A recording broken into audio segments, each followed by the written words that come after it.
បាទជំរាបសួរទាំងអស់គ្នាអញ្ចឹងនៅក្នុងថ្ងៃនេះខ្ញុំចង់បង្ហាញបន្តមុខងារមួយទៀតរបស់ថ្នាក់ assistant គឺមុខងារដែលមានឈ្មោះថា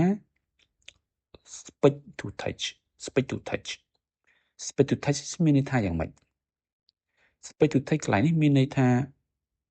យើងមានជា video ជា audio យើងបំលែងវាទៅជាអត្ថបទអញ្ចឹងការប្រើប្រាស់វានៅពេលណានៅពេលឧទាហរណ៍ថាយើងមានជាវីដេអូដែលយើង record ទុក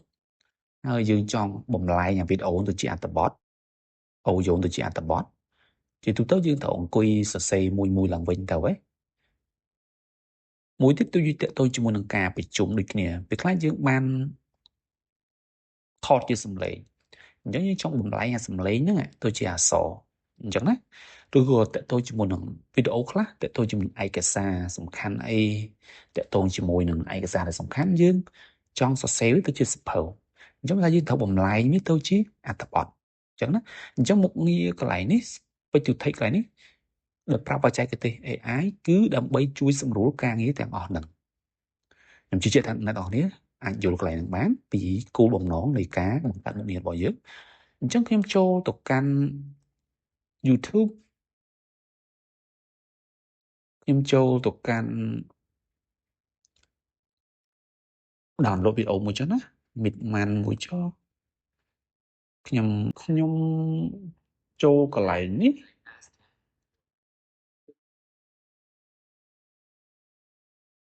បន្តមកខ្ញុំចូលទៅកាន់វីដេអូរបស់គាត់មួយហើយខ្ញុំអាចប្រើកម្មវិធី download វីដេអូនេះក៏បានអាចប្រើកម្មវិធីសម្រាប់ download ក៏បាន download online អញ្ចឹងខ្ញុំ download វាមក download វីដេអូមួយហ្នឹងបាទអញ្ចឹងខ្ញុំ download វាជា MP4 តាមខ្ញុំកន្លែងខ្ញុំអាច download វាជា audio ក៏បានដែរណាខ្ញុំ download ជា audio ចុះកុំឲ្យធំពេកអញ្ចឹងខ្ញុំយកជា audio ចូលនេះចឹងណា audio ខ្ញុំយកសាកល្បងមួយនេះចុះអូខេបន្តមកខ្ញុំ save វាខ្ញុំ save audio as save ទៅកន្លែងហ្នឹងណាអូខេដល់ពេល save ទុកហើយខ្ញុំចូលទៅកាន់កន្លែងរបស់ខ្ញុំវិញទៅខ្ញុំ upload វីដេអូនឹងចូលមកថាចវាខ្ញុំទៅរកកន្លែង file បាញ់មិញហ្នឹងខ្ញុំយក all audio នេះបាត់ audio មួយនេះអញ្ចឹងខ្ញុំអាចអូខេតោះខ្ញុំចុចកន្លែង STT speed to touch ខ្ញុំបំលែងវាអញ្ចឹង Gemini វានឹងព្យាយាម read អូខេនៅនេះឃើញទេខ្ញុំនិយាយថាវា